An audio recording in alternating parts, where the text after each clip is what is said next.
How to fix photos disappearing issue in Realme C53 or C55. So watch this video carefully and follow every step as I'm showing in video, and don't forget to subscribe the channel. So let's start the video. First of all, open settings. In settings, scroll down and here you can see the option apps. Now click on apps and then click on app management.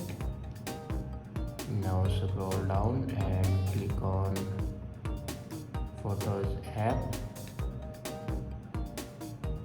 and then click on storage usage.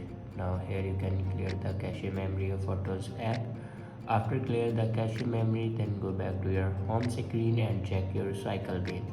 For check your cycle bin, open your photos and then click on albums. Now scroll down and here you can see the option recently deleted. Now click on it and here you can see your deleted photos or videos.